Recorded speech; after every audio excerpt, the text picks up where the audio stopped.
O presidente americano Donald Trump está na Arábia Saudita numa viagem de 4 dias pelo Oriente Médio. Ele passa por uma série de países na região, mas não por Israel. Começando pela Arábia Saudita, ele fala de bilhões de dólares, centenas de bilhões de dólares em investimento nos Estados Unidos.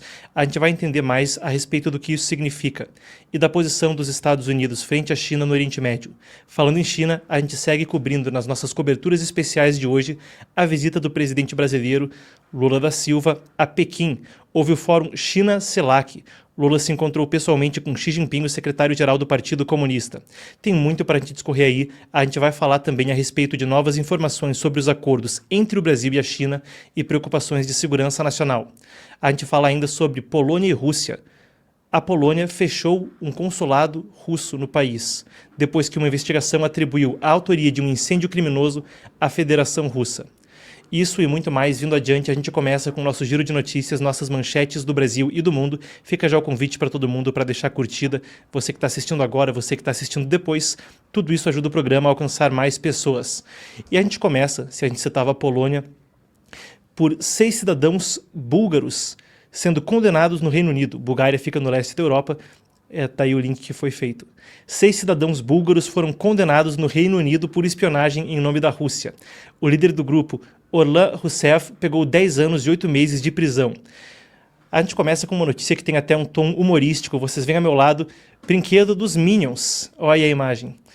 Brinquedo dos Minions, essa era então a ferramenta sendo usada para espionagem, com câmeras escondidas. Notícia séria, mas a gente não pode evitar abrir um sorriso com uma situação como essa. Uma situação sui generis aí. Os brinquedos dos Minions, então, sendo usados para espionagem por 6 cidadãos búlgaros no Reino Unido. O grupo operava a partir de uma pensão em Norfolk e executou missões secretas pela Europa, chegou a planejar ataques com drones e sequestros. Também foram apreendidos documentos de espionagem, equipamentos de espionagem, melhor dizendo, e documentos falsos. As autoridades classificaram o caso como um dos maiores já descobertos no país. A imagem não deixa de ser cômica ainda assim. Muito bem, ainda no leste da Europa, a gente fala a respeito do seguinte. A Agência da ONU para a Aviação concluiu que a Rússia foi responsável pela queda do voo MH17 da Malaysia Airlines. Em 2014, esse avião foi abatido em cima da Ucrânia. Não se sabia exatamente o que havia acontecido. Agora, então, se tem um desfecho para o caso. Foi abatido pela Rússia, matando 298 pessoas. O caso veio da Austrália e dos Países Baixos, nessa Organização de Aviação Civil Internacional, depois que Moscou se recusou a ter, então, a jurisdição do Tribunal de Haia. A investigação apontou o uso de um míssil russo tipo Buk por separatistas. O Conselho da ONU agora avaliará possíveis reparações. Autoridades dos dois países exigem que a Rússia negocie compensações pelas mortes e pelo descumprimento da Convenção de Chicago. Isso vem logo, esse desfecho da investigação da ONU vem antes de, na quinta-feira, haver uma reunião entre líderes de Ucrânia e Rússia. A gente vai entrar mais a fundo nisso nas nossas coberturas especiais ao longo do programa. Mas, falando sobre Rússia e Ucrânia já, a Rússia lançou 10 drones sobre a Ucrânia na madrugada de hoje. Esse é o menor número do ano, em termos de drones sendo utilizados por dia para bombardeios pela Rússia contra a Ucrânia. Isso acontece às vésperas das negociações em Istambul, marcadas para quinta-feira. Enquanto isso, o presidente ucraniano Volodymyr Zelensky reafirmou que só aceitará, melhor dizendo, se encontrar pessoalmente com Vladimir Putin. Ele fez um convite, a gente cobriu isso também ontem aqui no programa. Moscou disse que enviará uma delegação, não está confirmado ainda se Putin irá participar. Zelensky também disse que apoia a presença de Donald Trump na reunião de paz.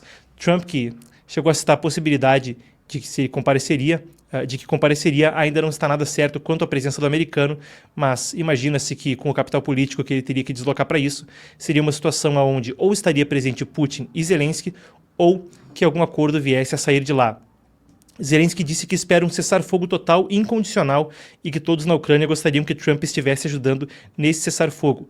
Como a gente disse, ele disse que poderia ir para a Turquia para intermediar pessoalmente o encontro. Ele ainda avalia se vai comparecer mesmo, disse que tem muitas reuniões na agenda, mas a coisa ficou no ar. Trump está no Oriente Médio, para ele seria uma viagem com uma logística viável. Claro, questões de segurança ainda teriam que ser detalhadas, mas está ali perto, seria um voo relativamente curto comparado com vir dos Estados Unidos só para isso. A Ucrânia e os parceiros europeus da Ucrânia exigem um cessar-fogo de 30 dias antes de qualquer acordo. O Kremlin, Moscou, está rejeitando os ultimatos. A estimativa é que a Rússia controle cerca de 20% do território ucraniano no momento. E novas sanções podem ser anunciadas se não houver progresso. Novas sanções americanas podem ser anunciadas se não houver progresso até quinta-feira. Falando dos Estados Unidos, a gente tem também feito a cobertura de tarifas. E o caso que se desdobra principalmente com China, México e Canadá desde o início do mandato do americano Donald Trump. Agora, o país, a gente tem o seguinte, os Estados Unidos reduziram de 120% para 54% a tarifa sobre pacotes de até $800 vindo da China, como parte do acordo firmado com Pequim para amenizar a guerra comercial. Ontem foi anunciada então a trégua. Essa medida agora de redução de tarifas para produtos até $800 entra em vigor nessa terça-feira. Shein, Temu, outras gigantes aí das compras online vão ser impactadas, antes isentas. Essas encomendas agora vão pagar 54% ou uma taxa fixa de $100. O plano anterior de uma tarifa até $200 foi descartado. Tem um fôlego temporário, pelo menos, enquanto Estados Unidos e China tentam estabilizar as relações comerciais. A gente falava de uma trégua de 90 dias, noticiada ontem. É interessante a gente recapitular, quando fala-se de guerra comercial com a China, também a situação a respeito do fentanil e o que acontece em termos dos números na guerra comercial. Havia tarifas anteriormente de 20% ao México e à China, antes do grande anúncio das tarifas, do Dia da Libertação. Já havia tarifas então de 20% impostas ao México e à China devido à crise do fentanil. A China afirmou hoje que a responsabilidade pelo combate à crise do fentanil cabia exclusivamente aos Estados Unidos e rejeitou a acusação de ser inerte quanto ao tráfico da substância. A nossa apuração aqui traz um dado, mas você que acompanha o canal sabe que a gente já noticiou a respeito da crise de fentanil anteriormente. Basicamente, os insumos para fazer fentanil vão da China para o México, onde a droga é sintetizada pelos cartéis e vai para os Estados Unidos, gera um número de mortes tenebroso nos Estados Unidos. A principal causa de morte por narcóticos dentro dos Estados Unidos é o fentanil, e a avaliação das agências do governo americano é que isso acontece principalmente pela ação chinesa. Vamos lá de volta então à apuração. O porta-voz do Ministério das Relações Exteriores, Lin Jian, disse que as tarifas eram injustificadas e disse que o tema não deveria ser pauta nas próximas negociações comerciais. Apesar da redução tarifária, essa questão do fentanil continua um negócio premente. A gente tem aqui uma apuração, por exemplo, 3 chineses e a empresa Capsule foram indiciados nos Estados Unidos por exportar equipamentos usados na fabricação de pílulas falsas com drogas letais, como o próprio fentanil. Então, na tela a gente vai ter uma coisa interessantíssima. Vocês vão ver o site dessa empresa chinesa. O que acontece quando você tenta acessar o site foi basicamente tirado do ar. Vocês veem aqui ao lado, esse site foi confiscado pelo Departamento de Segurança Interna, por uma investigação do Departamento de Segurança Interna. Segundo o departamento, foram mais de 21 mil pacotes enviados para os Estados Unidos entre 2011 e 2025, com conteúdos ocultados em embalagens falsas. O Departamento de Justiça disse que utilizará todas as armas disponíveis contra quem facilita a entrada de drogas. O prejuízo à saúde pública e a rede internacional de tráfico estão no centro da acusação.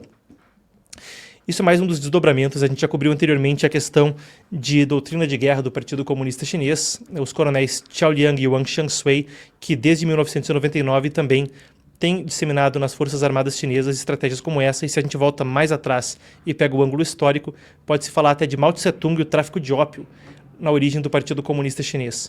Você que já acompanha o canal há mais tempo já viu isso em vídeos anteriores, a gente fez a cobertura disso. Aqui no Giro de Notícias eu não vou me aprofundar agora, mas fica o registro quanto ao fentanil. E fechando o nosso giro de notícias, Nova York está afundando. Nova York está afundando. Já é uma preocupação de longo prazo, mas agora a gente tem uma atualização quanto a algo que preocupa, então, os cidadãos da cidade. Cerca de 10% de Nova York está afundando mais de 3 milímetros por ano, segundo estudos recentes. O aeroporto LaGuardia, a Rikers Island e a Jamaica Bay já passam de 5 milímetros anuais. Isso tem a ver também com extração de água subterrânea e o peso das construções sobre a cidade, que também é uma espécie de arquipélago, com a ilha de Manhattan, depois vai para os boroughs em volta, que são penínsulas essencialmente. Há também outras ilhas dentro do município. Com o peso monumental das construções em cima, a cidade está gradualmente afundando. Não é só Nova York, mas Nova York abriga 1/4 da população nos Estados Unidos que está afundando, é a maior proporção do país. Tem outras cidades aí, Houston, 40% da cidade também de Houston, no Texas, está afundando, perdendo até 5 centímetros por ano.